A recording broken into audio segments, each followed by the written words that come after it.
चलाता है चाहे चलाता है तो ऐसे साइड में रख के चलाता है, क्योंकि धक्का देगा ना तब पीछे की ओर जाएगा, सीना पे आके ऐसे लग जाएगा तो दिक्कत होगा, इसीलिए ऐसे साइड में कि धक्का देता है तो इधर की ओर चल जाएगा। तो गोली का भी उदाहरण है, बंदूक जो छूटता है, बंदूक से गोली का छूटना। हेलो दोस्तों, आज हम लोग टॉपिक पढ़ने वाले हैं गति के नियम के बारे में। यानी न्यूटन साहब ने गति के बारे में 3 वो नियम दिए थे, उस तीनों नियम के बारे में आज हम लोग चर्चा करेंगे और पढ़ेंगे एक एक करके। तो पहले हेडिंग लिख देते हैं,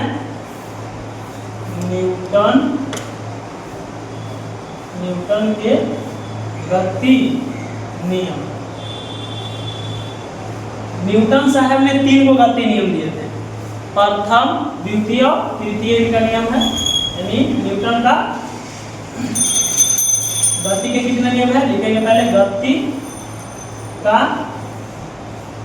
गति का 3 नियम है। न्यूटन के गति के कितने नियम है? 3। पहला में है, पहला नियम कहता है कि जब कोई वस्तु गति में है या विरामावस्था में, चाहे तो गति में है तो गति में ही रहना चाहेगा, और रुका हुआ है या विराम अवस्था में है तो विराम में ही रहना चाहेगा। ये प्रथम नियम कहता है न्यूटन के गति का।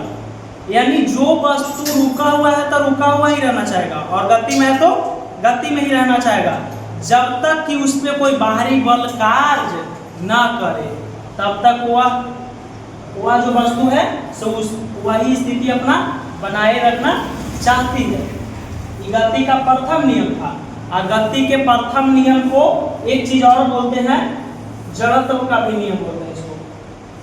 जड़त्व का नियम भी कहा जाता है।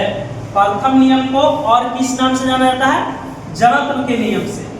अब आते हैं हम लोग सेकेंड नियम पे, यानी न्यूटन के गति के द्वितीय नियम क्या कहते हैं? यानी लॉ ऑफ इनर्टिया, यानी द्वितीय नियम गति का द्वितीय नियम, गति के द्वितीय नियम क्या है? गति के द्वितीय नियम, देखो गति के द्वितीय नियम से हम लोग क्या जानते हैं कि जब कोई वस्तु पर लगाया गया बल, जब किसी वस्तु पर लगाया गया बल उस वस्तु के द्रव्यमान और त्वरण के गुणनफल के समानुपाती या बराबर होती है। यानी फिर से क्या है, फिर से परिभाषा बोलते हैं कि जब कोई वस्तु पर लगाया गया बल उस वस्तु के द्रव्यमान और त्वरण के गुणनफल के बराबर होती है, जिसे द्वितीय नियम के नाम से जानते हैं। द्वितीय नियम को और क्या कहते हैं? संवेग का भी नियम बोलते हैं, संवेग का नियम भी बोलते हैं। और द्वितीय नियम से बल का फार्मूला हम लोग का मिलता है, यानी F बराबर m में। अभी हम परिभाषा बताएं कि बल को F से सूचित करते हैं, तो बल बराबर बताएं कि जब कोई वस्तु पर लगाया गया बल उसके द्रव्यमान, यानी m से द्रव्यमान होता है, यानी मास m से द्रव्यमान, और a से होता है त्वरण, यानी एक्सेलरेशन। त्वरण होता है क्या? एक्सेलरेशन। ऐसे तो द्रव्यमान और त्वरण के गुणनफल F के बराबर, यानी बल के बराबर होता है। वही बताएं कि जब किसी वस्तु पर लगाया गया बल उस वस्तु के द्रव्यमान और उत्पन्न त्वरण के गुणनफल के क्या होता है? बराबर होता है। अब हम लोग आते हैं तृतीय नियम। किस नियम में आएंगे? तृतीय नियम। तृतीय नियम क्या कहता है? तृतीय नियम गति के केवल नियम, तृतीय नियम यानी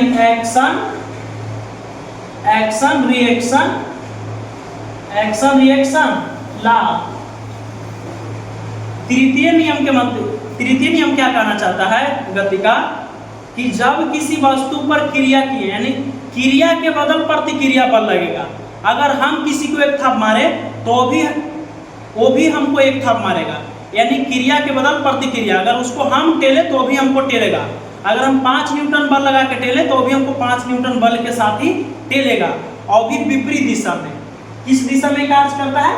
विपरीत दिशा में। जैसे गोली चलाते हैं ना, जैसे गोली चलाते हैं तो गोली सीधा रख के हम लोग छाती की ओर रख के नहीं चलाते हैं, क्योंकि रखेंगे ना तो गोली तो आगे की ओर छूटा, बंदूक से गोली कहाँ की ओर गया? आगे की ओर गया, लेकिन उसका जो गोली बंदूक है वो पीछे की ओर धक्का मारता है। इसीलिए कोई भी फायरिंग करता है चाहे चलाता है तो ऐसे साइड में रख के चलाता है, क्योंकि धक्का देगा ना तब पीछे की ओर जाएगा, सीना पे आके ऐसे लग जाएगा तो दिक्कत होगा। इसीलिए ऐसे साइड में कि धक्का देता है तो इधर की ओर चल जाएगा। तो गोली का भी उदाहरण है बंदूक जो छूटता है, बंदूक से गोली का छूटना। उदाहरण किसका हो गया? तृतीय नियम का ही है, यानी क्रिया के बदल प्रतिक्रिया बल लगेगा। यानी जैसे नाव से कोई आदमी व्यक्ति कूदता है किनारा, नदी के किनारा की ओर जाना चाहता है, तो पहले नाव को दबाता है, उसके बाद पुश करता है। तब पहले पुश किया यानी दबाया, उसके बाद वो गया। तो जितना नाव को दबाए ना नौका उतना ही टेलेगा, तो वो आगे की ओर जाता है। जैसे हम लोग जमीन पे ही चलते हैं तो जमीन को दबाते हैं तो जमीन भी हम लोग का ऊपर की ओर टेलता है, तब हम लोग आगे बढ़ते हैं। अगर दौड़ लगाते हैं तो चापेंगे, जितना ही चापेंगे हम लोग जमीन का पैर से, उतना ही जमीन भी हम लोग का टेलेगा। और इसका एग्जाम्पल क्या ले सकते हैं? तो जैसे रॉकेट का भी चलना, रॉकेट के आगे की ओर बढ़ना, किसका एग्जाम्पल है? तृतीय नियम का। बंदूक का छूटना, बंदूक से गोली का छूटना किसका नियम है? तृतीय नियम पर कार्य करता है। यानी फिर से देख लेते हैं फर्स्ट नियम से। फर्स्ट नियम को जड़त्व का भी नियम बोलते हैं, यानी कोई वस्तु विराम में है तो विराम में रहना चाहेगा, गति में है तो गति में ही रहना चाहेगा। कब तक? जब तक कि उस पर कोई बाहरी बल कार्य ना करे। द्वितीय नियम है कि किसी वस्तु पर हम बल लगाएंगे तो उस वस्तु का द्रव्यमान और उसमें उत्पन्न त्वरण के गुणनफल के क्या होता है? बराबर होती है। द्वितीय नियम से बल का फॉर्मूला भी मिलता है, F बराबर m में। तृतीय नियम यानी क्रिया के बदल प्रतिक्रिया बल लगती है। तो यही था हम लोग का न्यूटन के गति का नियम। तो आई होप कि आप लोग इस वीडियो के माध्यम से न्यूटन के गति के नियम के बारे में आप लोग जान गए, और उम्मीद करते हैं, आशा करते हैं कि आप लोग का इस वीडियो के माध्यम से गति के नियम समझ में आ गया होगा। तो अगर अच्छा लगा वीडियो तो लाइक शेयर और कमेंट कीजिए कि ऐसा ही टॉपिक पे और हम वीडियो आप लोग का बनाते रहें, देते रहें। धन्यवाद।